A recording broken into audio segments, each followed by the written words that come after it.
हाँ जी मेरे C inter के दोस्तों, कैसे आप सब लोग। स्वागत करता हूँ आप सब लोगों का आपके अपने यूट्यूब चैनल पे, that is Arjun Chhabra tutorial. दोस्तों जैसा कि आप देख रहे हैं मेरे सामने आपका पेपर है सी इंटर लॉ का। दोस्तों मैं ऑनेस्टली बोल रहा हूँ, मेरे पास दोनों पेपर है। मैंने एमसीक्यू को तो सिर्फ ऊपर ऊपर पढ़ के लिया है और स्टूडेंट से रिव्यू लिया है कि कैसा रहा। मैं अगर इन दोनों को मिला कर बात करूं तो एमसीक्यू की वजह से, यानी कि 15 पेज का जो एमसीक्यू है, इसकी वजह से यहां तक पहुंचने में थोड़ा सा पेपर लेंदी जाएगा।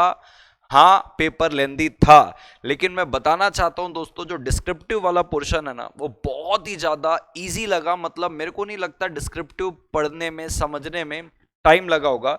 जो आपका टाइम लगा होगा इन दोनों को संभालने में लगा होगा। ये एमसीक्यू 15 पेजेस का पढ़ते पढ़ते आप जब डिस्क्रिप्टिव में आएंगे या डिस्क्रिप्टिव पढ़ने के बाद एमसीक्यू में आएंगे तो टाइम कम पड़ेगा।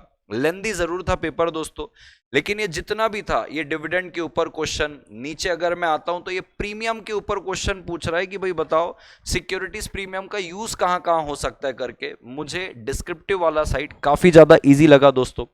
फेमा के ऊपर क्वेश्चंस है कि भाई बताओ कौन सी जगह आरबीआई की अप्रूवल लेनी, कौन सी जगह आरबीआई की अप्रूवल नहीं लेनी है। कंसोलिडेशन के ऊपर क्वेश्चन है कि भैया कैपिटल अकाउंट ट्रांजैक्शन अगर आप करते हो कंसोलिडेट करके लिबरलाइज रेमिटेंस स्कीम के हिसाब से, तो क्या आपको आरबीआई का अप्रूवल लगेगा एंड सो ऑन। तो बेटा पेपर डिस्क्रिप्टिव वाला साइड तो मुझे, मेरे पर्सनल ओपिनियन में, मैं स्टूडेंट के पॉइंट ऑफ व्यू से जाऊं तो मुझे बहुत ज्यादा इजी लगा। अब अगर ये वाला क्वेश्चन देखोगे तो ये तो एज इट इज पिछला आईसीएआई का क्वेश्चन रिपीट हुआ था कि स्टॉक एक्सचेंज में आपने अप्लाई किया था, लेकिन one of the stock exchange ने आपके एप्लीकेशन को रिजेक्ट कर दिया। देखो यहाँ पे लिखा है, further reveals that Amrit Prakash limited has applied for listing of shares in recognised stock exchange. जो रिजेक्ट हो गया, आपको पता ही है जब रिजेक्ट हो जाएगा तो आप पब्लिक ऑफर नहीं कर सकते। फिर ये डिपॉजिट के ऊपर क्वेश्चन है, सिर्फ आपको लिमिट कैलकुलेट करने बोला है। क्वेश्चन में खुद ही बता दिया कि वो एलिजिबल पब्लिक कंपनी है।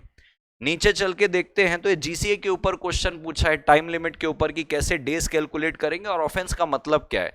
तो ऊपर प्रैक्टिकल क्वेश्चन बताने की कोशिश की, लेकिन नीचे आप देखोगे तो थोड़ा सा थ्योरी वे में क्वेश्चन पूछा हुआ है।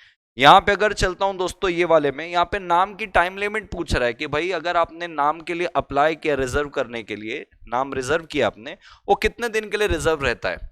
अगर आप उसके बाद अगर आईएनसी 32 फाइल करते हो तो क्या होगा। ये सारी टाइम लिमिट के ऊपर क्वेश्चन पूछी है।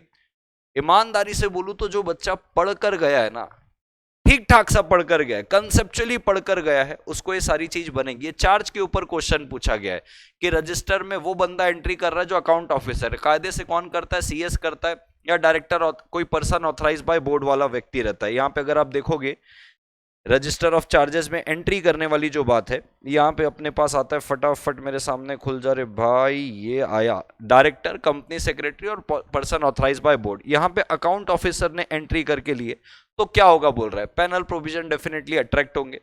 अब यहाँ पे ये बेनिफिशियल कंस्ट्रक्शन और उसके डिफरेंस पूछ रहा है। ये साइनिंग के ऊपर पूछ रहा है जो आपके चैप्टर 9 पे है।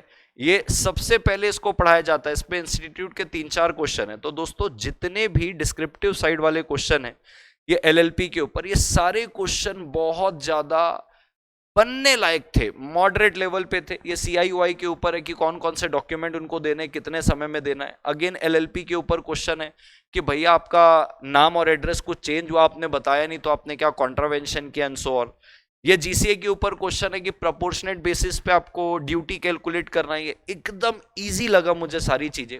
1% कंपनी के लिए पूछ रहा है एनुअल जनरल मीटिंग करना है कि नहीं करना है। ये 115 के ऊपर आपको पूछ रहा है स्पेशल नोटिस के ऊपर कि भाई स्पेशल नोटिस देना पड़ेगा, रिप्रेजेंटेशन कंपनी ने नहीं भेजा, इम्प्रैक्टिकेबल होगा तो क्या होगा, एंड सो ऑन। अगर आप यहां पे जाएंगे, अगेन ये चैप्टर नंबर 9 का पूछ रहा है, बताओ भाई एक्सबीआरएल फॉर्मेट में कौन कौन सी कंपनी को बनाना रहता है। अगेन फेमा के ऊपर क्वेश्चन है, लिमिट के ऊपर कि कब अप्रूवल लगेगी और कब अप्रूवल नहीं लगेगी। मैं ईमानदारी से बोल रहा हूं, थोड़ा भी किसी ने कंसेप्चुअली भी ध्यान देके, क्लास में भी अगर ध्यान देके ईमानदारी से पढ़ा होगा ना, डिपेंडिंग आप कौन से मेंटर से क्लास लिए हो, तो ये पेपर डिस्क्रिप्टिव साइड वाला एकदम बनने लायकी का था। But when I compare it with this descriptive पे के साथ साथ एमसीक्यू को अगर कंपेयर करूं, 15 पेज का मेरे को एमसीक्यू दिख रहा है। मैं ऑनेस्टली बोलूं तो मैंने अभी तक एमसीक्यू पढ़ा नहीं है। आप बोलेंगे तो मैं डेफिनेटली इसको पूरा गो थ्रू करके आपको एमसीक्यू का आंसर जरूर दूंगा। डिस्क्रिप्शन में मेरे टेलीग्राम चैनल का आपको लिंक मिलेगा, आप उसको ज्वाइन करिएगा। मैं आपको पूरा का पूरा एमसीक्यू का आंसर वहां पे दे दूंगा। एमसीक्यू का आंसर देने से मैं बचता इसलिए हूं इस बार, पिछली बार भी मैंने एमसीक्यू के जो आंसर दिए, इंस्टीट्यूट कुछ कुछ एमसीक्यू के दो दो आंसर दे रहा है, तो बच्चा बड़ा तकलीफ में आ जाता है, टेंशन में आ जाता है कि अरे सर आप ये बता रहे हो, मैंने तो ये लिखा है। जब इंस्टीट्यूट देता है आंसर तो दोनों आंसर दे देता है, तो वो वाला जो एक एंजाइटी पैदा करता है ना, उसकी वजह से मैं इस बार वीडियो में आके नहीं बताया हूं।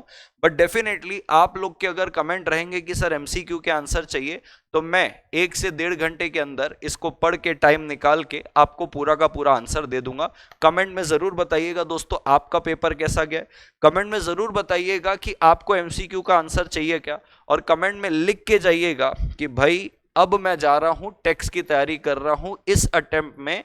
अगर मैं ग्रुप 1 दे रहा हूं तो ग्रुप 1 क्लियर, बोथ ग्रुप दे रहा हूं तो बोथ ग्रुप क्लियर।